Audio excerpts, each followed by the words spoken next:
Candidate Ranjan Singh Sharma, উনি হচ্ছে 4 বারের কাউন্সিলর প্লাস উনি ডেপুটি মেয়র এবং উনি একজন প্রধান শিক্ষক। উনি একজন ডেপুটি মেয়র ছিলেন এবং উনি একজন প্রধান শিক্ষক। যাই হোক, আজকে এরকম একটা ক্যান্ডিডেট পেয়ে আমরা সত্যিই খুব খুশি যে অনেক দিনের পুরনো রাজনীতিবিদ আমরা পেয়েছি। তো সেক্ষেত্রে আপনাদের সকলের মাঝে আমার একটাই কথা বলার, যে 23শে এপ্রিল যে আমাদের ভোট আছে, সেই ভোটে আপনারা জোড়াফুল চিহ্নে ভোট দিয়ে আমাদের রঞ্জন সিং শর্মাকে এমএলএ করে আনতে হবে। তার একমাত্র একটাই কারণ আপনারা ভালো মতো জানেন, যে এখানে দীর্ঘ 5 বছরে যে শিখা চ্যাটার্জি যে বিজেপির এমএলএ ছিল, তিনি কোনো রকম কোনোভাবে কোনো কাজ করেনি, এখানে কোনো উন্নয়ন করেনি। 5 বছরে ওনাকে কিন্তু দেখা যায়নি। এখন আমরা ভোট চলে আসে, ভোটের 10-15 দিন আগে ওনাকে দেখা যাচ্ছে। এখন আমরা দেখতে পাচ্ছি হয়তো কোনো বাজারে বা এলাকায় যেখানে সেখানে উনি ঘুরে বেড়াচ্ছে, অথচ উন্নয়নের দিক থেকে উনি একদম জিরো, কোনো উন্নয়ন করেনি উনি আমাদের ডাবগ্রাম ফুলবাড়ির জন্য। তাই আমরা সকলে চাই যে ডাবগ্রাম ফুলবাড়িকে যদি আমরা পৌরসভা করতে চাই, আমাদের যে ক্যান্ডিডেট রঞ্জন সিং শর্মা, উনি আমাদেরকে আশ্বাস দিয়েছে যদি আমরা ডাবগ্রাম ফুলবাড়িটা আমরা হাতে তুলে দিতে পারি, উনি আমাদের এটা 1 বছরের মধ্যে পৌরসভা উপহার দিবে। তো আপনারা সকলেই দয়া করে 23শে এপ্রিল সকাল সকাল গিয়ে ভোটটা দিয়ে আমাদেরকেও জানাতে হবে। এই জন্য সকাল সকালে গিয়ে সবাই ভোটটা দিবেন। আমাদের এখানে মূল বস্তা আছে তীর্থে পাঠায় 500-600 লোক, যেটা কোনো শিলিগুড়িতে আজ অব্দি কারো রেকর্ড নেই। এই একটা সমাজসেবা লোক, উনি একটা নিজেও প্রাইমারি স্কুলের টিচার, হেডমাস্টার। আমি সবাইকে এটুকুই অনুরোধ করব থাকার জন্য, আমি সবাইকে অনুরোধ রাখবো এবং আমি সংক্ষিপ্ত বক্তব্য এখানে শেষ করছি। গ্রুপ প্রেসিডেন্ট যুবর আমাদের ফারুক হোসেন, ফারুকের নেতৃত্বে আজকে আমরা এখানে একটা যুব মিটিং করতে চলেছি। মিটিং এর মঞ্চে উপস্থিত আছে আমাদের মাননীয় মুখ্যমন্ত্রী যেভাবে উন্নয়ন করছে, যেমন এই যে হাই মাস্কটা চলতেছে এখানে, এটা যাতে এখানে যেমন আলো হয়ে গেছে, কারণ এটা আমাদের মুখ্যমন্ত্রী মমতা বন্দ্যোপাধ্যায়ের নেতৃত্বে করা, জেলা পরিষদ থেকে এটা করা হয়েছে, জেলা পরিষদ থেকে করা হয়েছে। তাই সবাইকে অনুরোধ করব, ভোটটা নষ্ট কেউ করবেন না। কোনো ঝামেলা হলে যুবরা আগে দাঁড়াবে।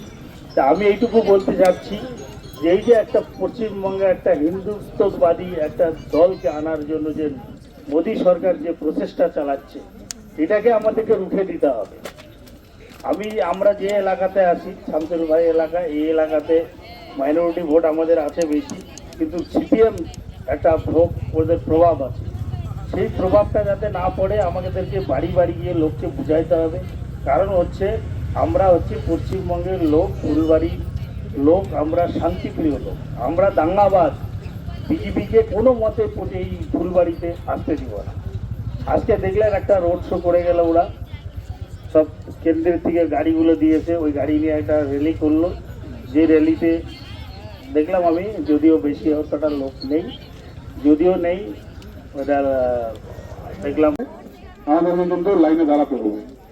আজকে একটা জিনিস চিন্তা করতে হবে, আমাদের যে বিরোধী পক্ষ শিখা চ্যাটার্জি কিছুক্ষণ আগে ফুলবাড়িতে পারমিশন ছিল না, কিন্তু ফুলবাড়িতে একটা রোড শো করে গেল।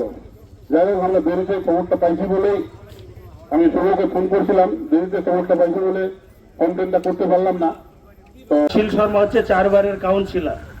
একবার ওনাকে টিকিট দেয়নি তৃণমূল, উনি নির্দল থেকে দাঁড়িয়ে সে ভোটে জিতে গেল। কি প্রোগ্রাম ছিল তোমাদের আজকে? আজকে আমাদের হচ্ছে 19-298 বুথে সকল যুব কর্মীদের নিয়ে আমরা আজকে একটা জনসভা করলাম।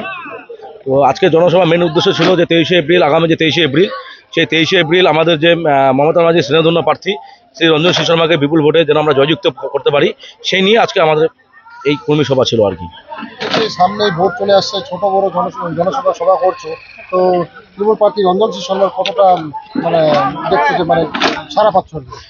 আমরা এবার 100% উইন হবো, কারণ বিগত 5 বছরে যে আমাদের যে বিজেপির এমএলএ ছিল, সকলে খুব ভালোভাবে বুঝে গেছে যে উনি কোনো উন্নয়ন করতে পারে না। তার মধ্যে ওনার বয়স এখন অলরেডি 72 বছর বয়স হয়ে গেছে। এই বয়সে ওনারা চলার মতো ক্ষমতা নেই। আপনারা দেখতে পাবেন হয়তো উনি রথ নিয়ে ঘুরছে বর্তমানে, যা দেখতে পাচ্ছি আমরা। তো সেক্ষেত্রে আমি মনে করি এবার আমরা 100% কেন, আমরা 200% আমরা উইন হয়ে গেছি অলরেডি, আমরা জিতে গেছি। এবং আগামী 5 বছরের জন্য আমাদের যে রঞ্জন সিং শর্মা আছে, উনি এখানে এই এলাকাটাতে ডাবগ্রাম ফুলবাড়িতে কাজ করে উনি দেখিয়ে দিবে যে উন্নয়ন কাকে বলে। ফুলবাড়িতে একের পর এক প্রচার ছাড়ছেন বিজেপি কমিশন এবং বিজেপি নেত্রী যিনি রয়েছেন প্রার্থী শিখা চ্যাটার্জি, কি বলবেন?